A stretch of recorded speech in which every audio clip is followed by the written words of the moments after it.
કેમ ખબર પડી ને કે ખાડો ખોદો ને તમે ખુદ પડો ને તો જ તમને ખબર પડે કે પ્રજા કેટલી પરેશાન છે. આ કોઈ જેવો તેવો વિસ્તાર નથી. રાજકોટનો પોસ્ટ ગણાય ને એવો વિસ્તાર છે, અમીન માર્ગ, જ્યાં ઐતિહાસિક અકસ્માત સર્જાયો. આરએમસી ના ડ્રેનેજ વિભાગનું આ યલો કલરનું સીવર જેટિંગ મશીન એટલે કે આ ટ્રક જ ખાડામાં ખાબક્યો. જે ખાડો કોર્પોરેશને 1.5 મહિના પહેલા પોતે જ ખોલ્યો હતો, પોતે જ, અને જાણે 1.5 મહિના સુધી આ ખાડાને ભૂલી ગયા ને અંતે થયું કેવું ખબર હે? જે ખાડો ખોદે ને ઈ જ પડે એવી સ્થિતિ જોવા મળી. ચોમાસા પહેલા પ્રી મોન્સૂનની કામગીરીના મોટા દાવા વચ્ચે કોર્પોરેશનના પોતાના જ વાહને તંત્રની પોલ ખોલી નાખી છે. જનતા ટેક્સ ભરીને થાકી, પણ રાજકોટના રસ્તાઓ સુધરશે તો સુધરશે ક્યારે?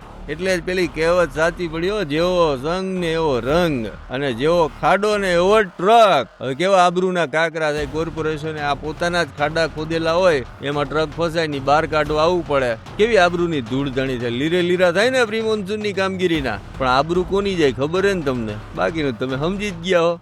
અમારી તમામ માહિતીથી અપડેટેડ રહેવા માટે જોડાયેલા રહો ત્રિશુલ ન્યૂઝ સાથે.